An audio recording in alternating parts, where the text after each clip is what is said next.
Chapter 15.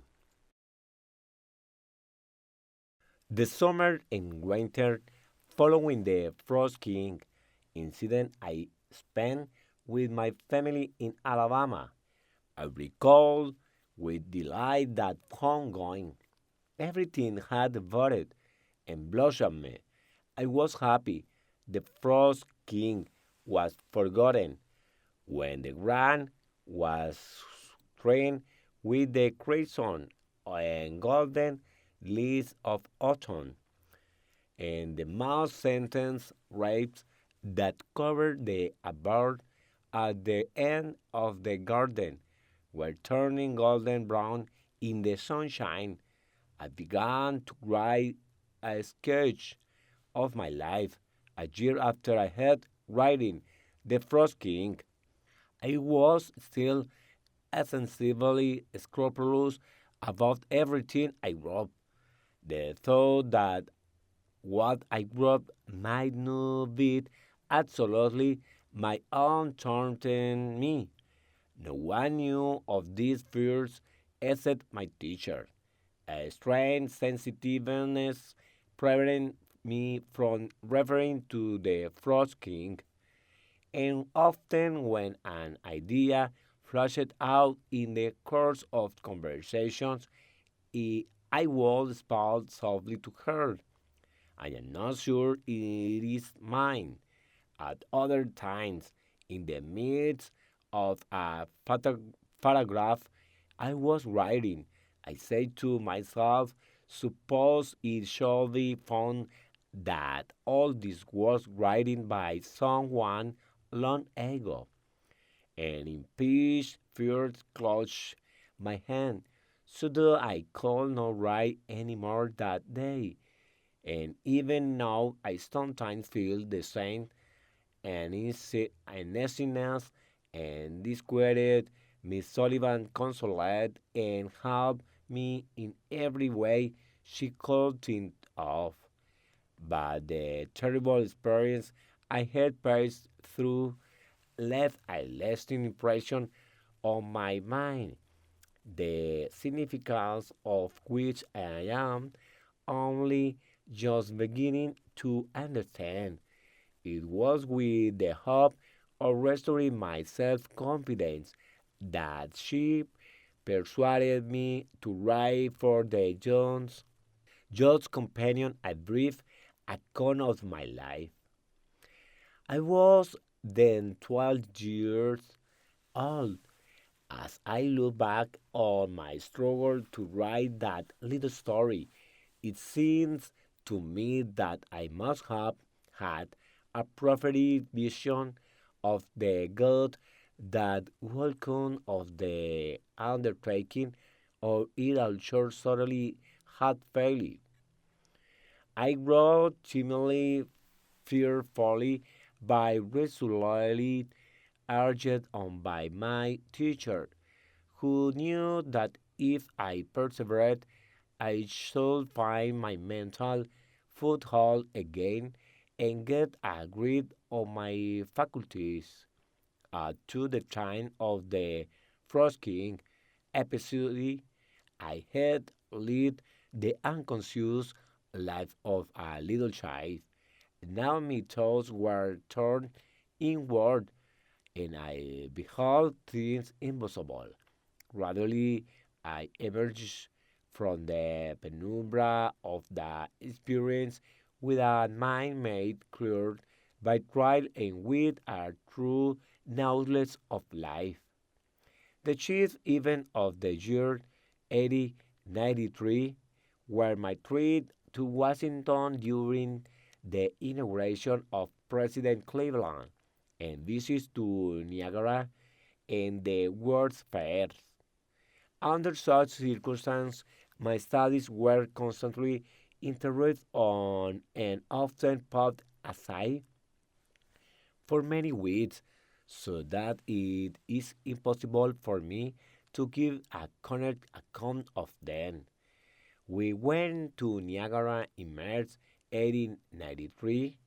It is difficult to describe my emotion when I stood at the point which overwhelmed the American falls and felt the air vibrate and the earth tremble. It seems strange to many people that I should be impressed by the wonders and beauties of Niagara. They are always asking, what does this beauty or that music mean to you? You cannot see the waves rolling up the beach or hear they roar. What do they mean to you? In mass most evident sense, they mean everything. I cannot fathom or define their meaning any more than I can fathom or define love or religion or godness. During the summer of 1893, Miss Sullivan and I visited the World Fair with the Dr. Alexander Graham Bell. I recall with amazed delight those days when a thousand childish fancies became beautiful realities. Every day in imagination, I made a trip round the world, and I saw many wonder from the uttermost parts of the earth, marvels of invention, treasuries of industry and skill, and all the activities of human life actually pass under my fingertips. I need to visit the Midway Plaisance. It seemed like the Arabian Nights. It was crammed so full of novelty and interest. Here was the Indian of my boat in the curious bazaar with its shivas and elephant gods. There was the land of the pyramids concentrated in a model Cairo, with its mosques, castes, and its long procession of camels. Yonder were the lagoons of Venice, where we sailed every evening when the city and the fountains were illuminated. I also went on board a Viking ship which lay a short distance from the little craft I had been on a man of war before in Boston, and it interests me to see on this Viking ship how the seaman was us all in all, how he sailed and took store and called a lie with undaunted heart and gave chase to whosoever reached out his cry. We are of the sea, and fought with brains and seeing news, self-relaying, self-sufficient, in test our vain truths into the background by unintelligent machinery, as yet is today. So it always it man only is interesting to man. At a little distance from the ship, there was a model of the Santa Maria, which I also examined. The captain showed me the Columbus, cabin and the desk with a hard glass on it. The small instrument impressed me most because it made me think how weary the heroic navigator must have felt as he showed the sand dropping grain by grain, while desperate men were plotting against his life. Mr. Higginbottom, president of the World Fairs, kindly gave me permission to touch the exhibits, and which and engineering as insatiable as the wit which Pizarro said the treasure of Peru. I took in the glories of the fairs with my fingers. It was a sort of tangible kaleidoscope, this wide city of the West. Everything fascinated me, especially the French bronzes. They were so lifelike.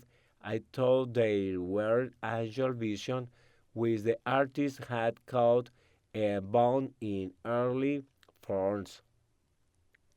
At the Cave of Good Hope exhibit, I learned much about the process of mining diamonds. Whenever it was possible, I touched the machinery while it was in motion, so as to get a clear idea how the stones were weighted, cut, and polished.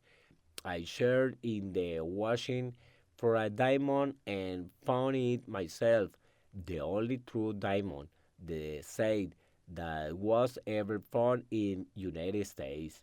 Dr. Bell went everywhere with us, and I his own delightful way described to me the objects of greatest interest.